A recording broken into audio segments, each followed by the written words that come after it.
Have you ever had a frustrating, go-nowhere political conversation with someone on the other side of the red-blue divide? And has it gotten worse since 2016? That's what the founders of Braver Angels noticed and decided America needed some help. As they say on their website, Americans no longer see their political opponents as simply wrong or misguided. They see them as enemies who must be defeated at all costs. We do not accept this. We reject the normalizing of this extreme polarization. Here to tell us how to depolarize political conversations and rebuild civic trust is Braver Angels Director of Events, Randy Lioz. Randy, thank you so much for coming. Thanks so much for having me, Cindy. Start out by giving us the 30,000-foot overview of what Braver Angels is and trying to accomplish.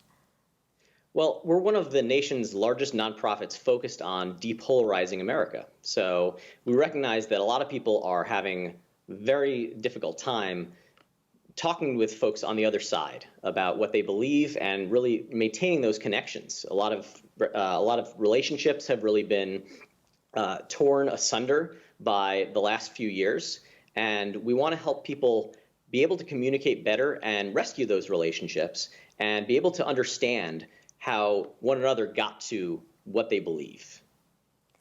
I know you do a variety of things. You coach people or have trainings on one-on-one conversations on campuses, in the workplace, and in politics. So all that is very exciting. Could you, and I know all of them have a similar sort of philosophy or approach that they bring to the table. So can you explain what that is? Yeah, so our underlying philosophy is that curiosity is really the best approach for these conversations. You know, the first thing that we mention when someone comes to our RedBlue Workshop, which is the bread and butter of what we do. It brings equal numbers of reds and blues to the table to talk about what they believe. And that first rule is nobody is here to change anybody else's mind. We are here to understand one another, and we're here to find common ground where it exists. And we think that a lot of people underappreciate how much common ground there is between us. That was one of the things that really impressed me. I know your first session like this was in Ohio, I guess, shortly after the election in 2016. And the participants there talked about, you know, finding this humanity and realizing that they had more in common than they ever kind of imagined possible. And importantly, more than the media reflects back to us. And there seemed to be a bit of animosity about the media, you know, reflecting a much more polarized America than really exists. Has this been your common experience? Well, it's certainly true that the current media environment contributes a lot to our polarization and makes us believe that there's really just two teams, and you have to pick one of those teams and be really loyal to the talking points and to the leaders of your chosen side. And we really like to bring people together to kind of explode those notions and show people that each side is not a monolith, that it's likely that you're going to share a lot of your values and your beliefs with folks on the other side. So I've moderated a lot of workshops, and I think without fail, at each one of them, someone has said at the end that they're a lot closer to those folks on the other side than they realized. It's really about bringing people together to disabuse them of those stereotypes that they have, that everyone from the other side thinks a certain way, and that they have to be monolithic in their views with, you know, those folks who identify with a similar label as them. Otherwise, they would be accused of being disloyal or being naive, being misled by the other side. Can you get concrete for us and describe how these sessions go, what questions are put towards the group, what they're asked to discuss? Right. Well, at this point, we have over 40 workshop formats, but the RedBlue Workshop is still, I think, one of the most meaningful experiences that someone can have with our organization. And so at the beginning of that workshop, we start off with a stereotypes exercise that asks them a few questions about their own group and about how the other side sees them. So first we say, well, how do you think, what are the stereotypes that the other side has of your group? So, you know, the blues will say, well, the reds think that we're bleeding heart liberals, that we don't care about fiscal responsibility, that we're open borders, things like that.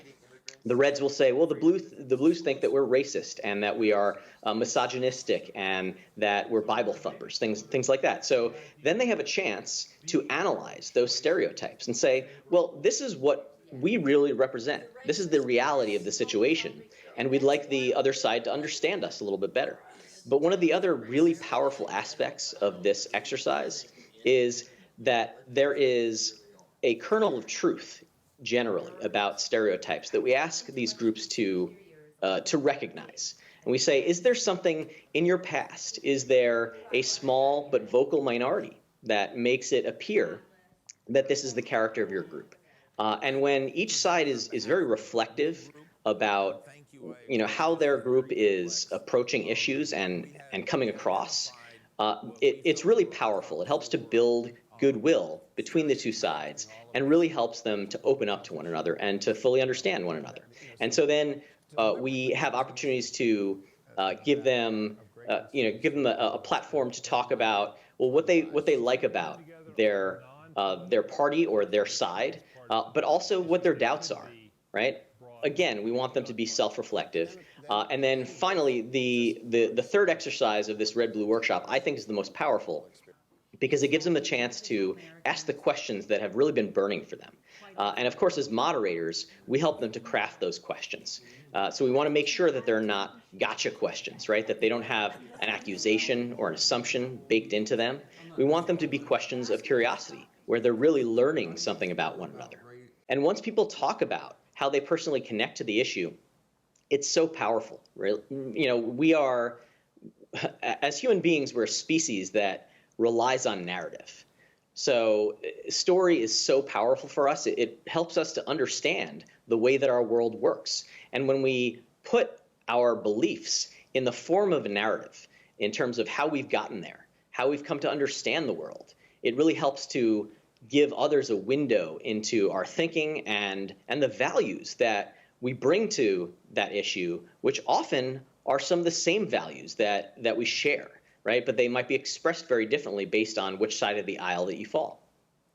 I'd like to look at this diagram that you have on your website, which I thought was very helpful. Yeah, so this diagram is really key in terms of helping people to look inwards and discover their attitudes about folks on the other side. So we actually have a workshop called Depolarizing Within, where we first focus on people's personal attitudes about the other side. And there's this continuum that starts from their enemies, which of course a lot of people feel right now that the other side is dangerous to the country, right? And then it continues along to they're deplorable, they've been duped, they have something to contribute, or they have a lot to contribute. And this actually represents some core emotions from, hatred. Of course, if you feel like someone is intentionally damaging the country that you love, hatred is a natural and understandable reaction, right? But then there's disdain, which is really relying on a reaction of disgust that this person is so difficult to understand that they almost feel like a different species to us, right? Then there's pity. A lot of people believe that other people are being duped by the media that they watch and they listen to. They of course believe that they themselves are seeing things in a clear-eyed manner, right? But they want to explode the notions that other people have, and they come to these workshops sometimes with the idea that if I could just open this person's eyes to reality, they would see it my way. But of course, we say, we're not here for that. We are here to understand one another. Then we get to basic respect. They have something to contribute. And we recognize that, this country is built upon variety and diversity of viewpoints, diversity of backgrounds. And when we come to appreciate that, we realize that our perspective is inherently narrow as human beings, right? So coming to understand somebody else's perspective is inherently valuable. And we really emphasize that. And then once you really appreciate that person's perspective, then it tends to elicit a lot more respect for one another. And so it doesn't necessarily mean that you are going to agree with everything that they say. But it does mean that you are going to try to understand their humanity and how they've gotten to their viewpoints, and really reinforce the respect and the appreciation that you have for what they can add to your perspective.